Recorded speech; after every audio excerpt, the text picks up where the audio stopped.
Masalahnya, kontak fisik yang dilakukan oleh dai muda ini tuh berlebihan terhadap anak jamaahnya. Dan jamaahnya memberikan keluasan kepada dai muda itu untuk melakukan kontak fisik seperti ini kepada anaknya. Dan tanpa kita harus sekolah tinggi, tanpa harus masuk pesantren, kita sudah tahu kalau perbuatan semacam ini harusnya dihindari karena bisa berpotensi child grooming. Tapi dicium Bos El senang nggak? Seneng kok, wong gose. Papaknya sih, di papaknya sih, bibine. Wes, wes. Mergo kamu saya cium 2 kali. Ini ada berapa ya? Metik 20 tok. Orang. Dan sedihnya, meskipun sudah banyak orang yang memberikan konten terkait child grooming, orang yang memberikan konten yang ditunjukkan langsung terhadap dai muda ini, baik itu secara halus maupun secara teguran keras, tetapi respon dai muda ini seolah denial. Dan mirisnya lagi adalah masih banyak jamaah yang membela dan mendukung perilaku seorang dai muda tersebut. Sebenarnya ini bisa dijelaskan pada 3 fenomena yang masih tersebar luas di berbagai lapisan masyarakat Indonesia.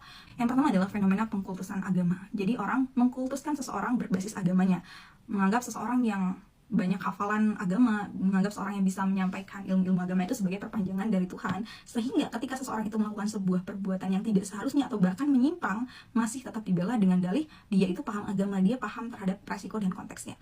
Kemudian dengan pengkultusan agama ini akan muncul fenomena yang kedua, yaitu keguncangan kognitif.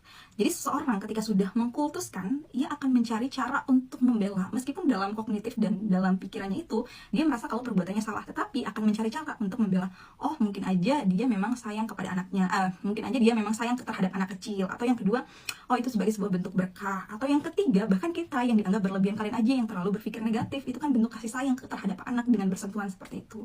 Nah, dari 2 fenomena itu didukung sama yang ketiga ini, feodalisme di berbagai lembaga keagamaan itu masih kental banget di masyarakat Indonesia. Jadi seolah menganggap adanya sebuah pemisah antara guru, antara orang-orang yang ahli gitu ya dengan seorang murid, sehingga mereka untuk menegur, untuk tata krama itu harus dijaga sedemikian rupa. Nah, dengan 3 fenomena ini kalau masih berkembang luas di masyarakat dan masyarakatnya tidak mengedepankan pemikiran rasional, kalau ada perbuatan yang menyimpang itu harusnya tetap disalahkan siapapun yang melakukan itu, meskipun seorang yang ahli agama sekalipun. Tapi kalau misalnya 3 fenomena ini terus berkembang, ya hal-hal kayak gini masih terus akan ada di masyarakat. Ini akunya kurang update sampai aku nggak tahu emang hal-hal kayak gini tuh udah dinormalisasikan ya. Jadi ceritanya, aku scroll biasa gitu kan, sampai video ini lewat di FYP aku.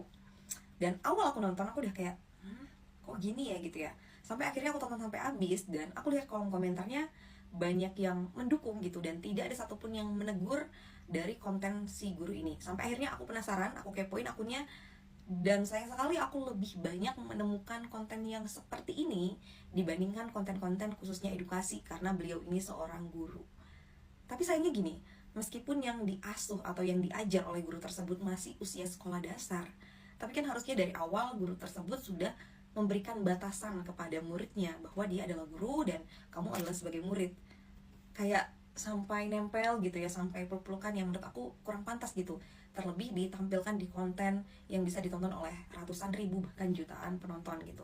Dan jujur kalau aku pribadi, aku nggak tahu kalian netizen TikTok dan lain-lain, jujur kalau aku sendiri gelisah gitu ya, kayak jangan deh, kalau misalnya nih, misal di suatu saat nanti kejadian aku melihat ada salah satu wajah anak aku di konten guru tersebut dan isi kontennya seperti itu, mohon maaf, aku mungkin akan merekomendasikan untuk guru tersebut ditegur oleh sekolahnya, atau untuk tidak membuat konten yang menampilkan wajah dari murid tersebut. Karena ya dari wajah, kemudian dari perilaku, itu kan sebuah privasi seorang anak. Kalau mereka merasa sekarang nggak merasa marah, anaknya malah senang di konten ini ya karena mereka belum tahu kalau hal itu tuh penting gitu, privasi itu penting bagi anak-anak tuh belum tahu. Jadi ya mereka mungkin sekarang have fun aja, mereka dikontenin atau perilaku mereka terhadap guru mereka ditonton oleh banyak orang, mereka nggak masalah. Tapi kalau aku pribadi